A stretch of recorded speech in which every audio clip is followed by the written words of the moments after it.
The raindrops fell slowly on the dry and cracked lands of the deserts around the settlement and sank into the thirsty soil. With the last autumn rains, bushes had grown scattered and in bunches on both sides of the dirt road of the village, and the red soil had disappeared under the green layer of grass.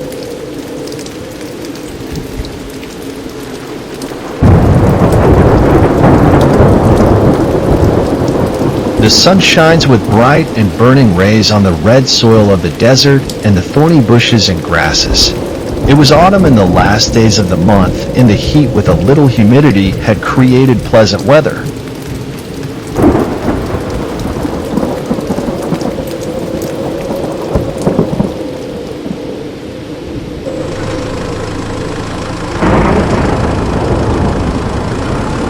Small puddles of rainwater had flowed on the ground and were connected by waterways and gradually turned into small streams of water. On the dirt road, where people were walking in groups and the tire tracks of trucks and tractors had rippled the ground, the soil had become very dry and hard, and now with the rain, they had become puddles filled with water, like they created a mirror, reflecting the light of the sun and the sky. From behind the rain clouds, a gentle wind began to blow, pushing the clouds toward the southern regions. The wind gently blew the dry grass to one side. The day had passed and the wind was steadily increasing. Now the wind, which had become stronger and stronger, was blowing on the damp ground and moving the little water that was left from the rain with it. Many flocks of birds had appeared in the half-dark sky, flying towards the horizon. When the evening came, the red sun appeared in the gray sky, and its red light surrounded the darkness of the night.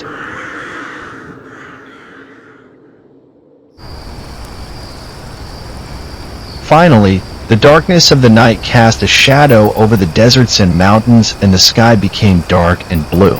The stars were no longer able to illuminate the earth with their rays of light from behind the gray clouds. In the middle of that night, the wind had subsided and the land was left to itself. The coldness of the air had covered the entire width of the plain, and the village houses were silent under the darkness and the light of the dim lights of the lanterns shining out from the worn windows.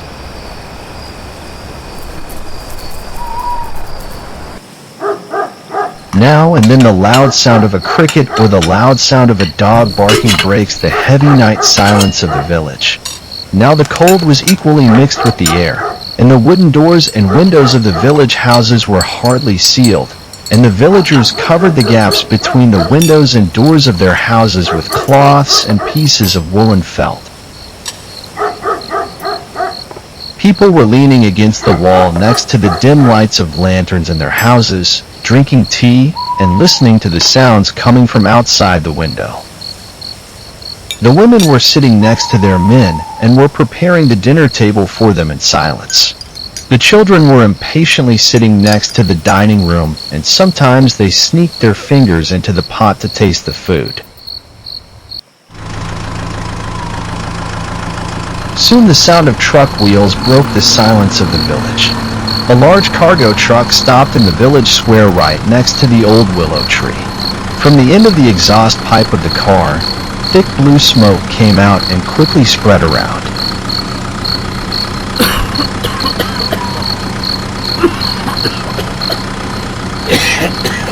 The sound of sharp and non-stop coughing of the driver who opened the car door could be heard. The truck was old and worn, with several poems and sentences written around its body in large Persian letters.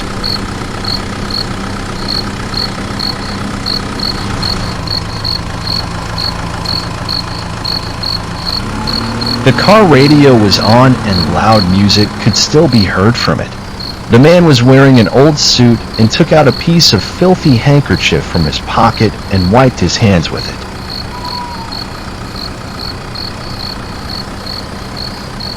He moved to the back of the car and hit the worn tires of the car wheels several times with his hand. Then he slowly said to himself, This car is no longer working and I have to sell it.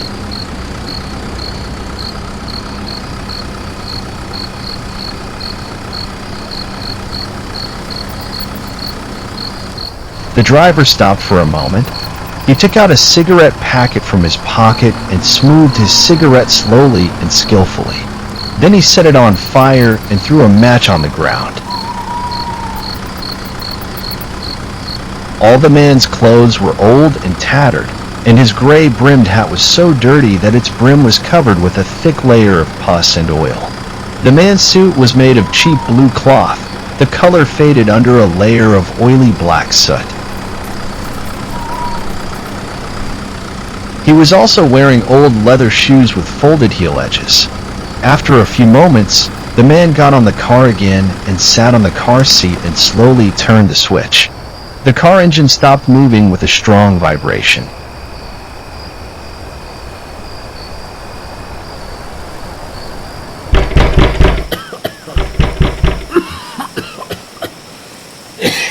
The sound of knocking on the wooden door of one of the mud houses, and at the same time, the dry coughs of the driver could be heard in the semi-dark space of the alley in front of the wooden door. A voice could be heard from the end of the yard saying, "I'm coming now."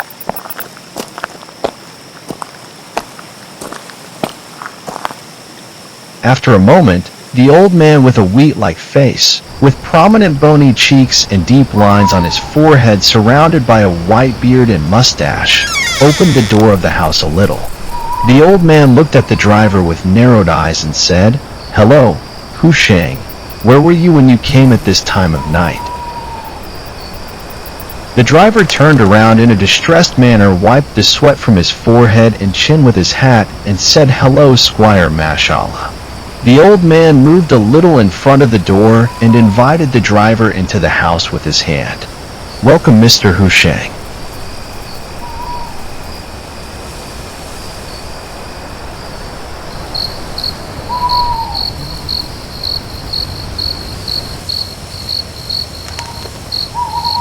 A moment later, the driver went inside the house and Mashallah closed the door and threw the door handle behind. Inside the yard, there was a small area where bushes of dry grass had grown.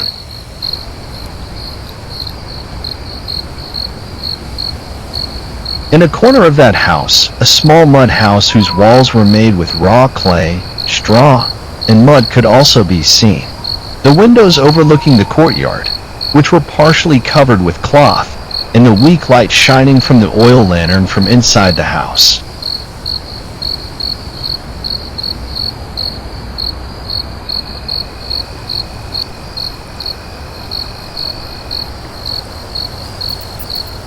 From under the curtain that was drawn on the door of the house, a thin woman came out with a wrinkled face and dark eyes that shone in the middle of her face and seemed to be looking at them with fear.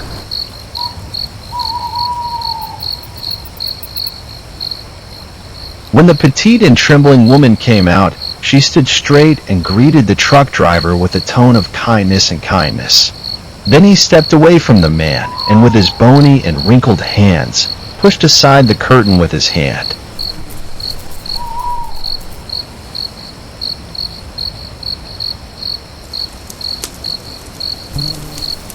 The driver gratefully entered the room and squatted on the floor. The entrance door of the room was still open and a cold wind was coming into the house from outside. In a part of the wall of the room, a large protrusion had been created and a piece of its mud roof had also collapsed. The slender woman hurriedly crept into the room and closed the rotten wooden door behind her. The driver was staring at the collapsed ceiling of the room. In another corner of the room, firewood was burning on the stove, and the smell of smoke filled the interior of the house. An old glazed kettle was boiling on the stove, and the aroma of tea could be felt everywhere in the house. The moon was so low that its rays shone into the room through the window and sparkled when it hit the edge of the cracked window panes. The old man was sitting facing the driver and a hot cup of tea was on the floor in front of the driver. What do you think this man came to this house for? The driver has secrets hidden in his mind.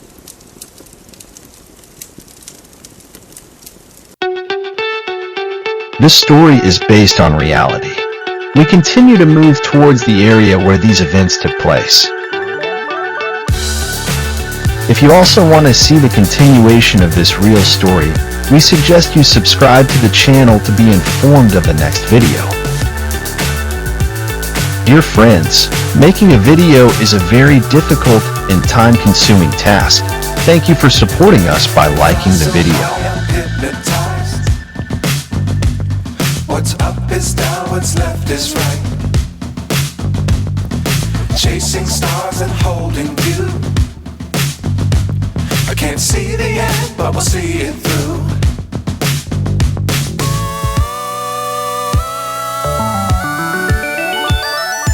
Flying, get on board. We're smiling on top of the world.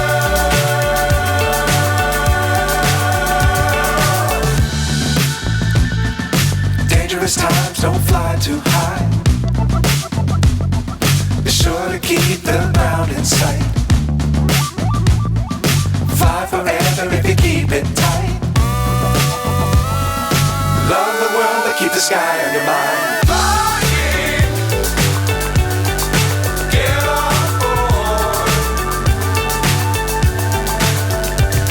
We're smiling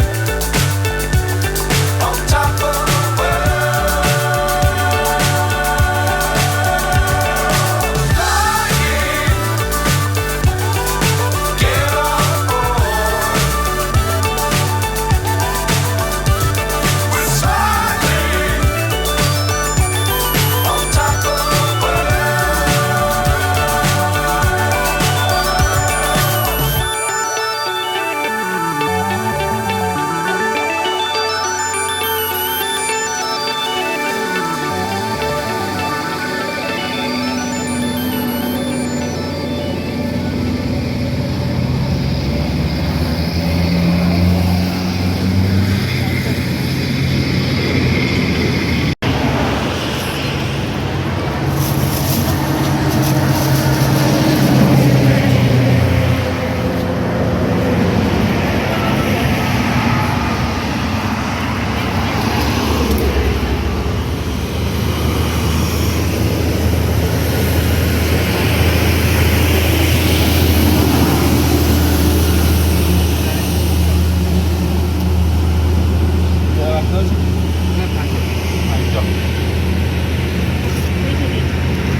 गुलाबी माल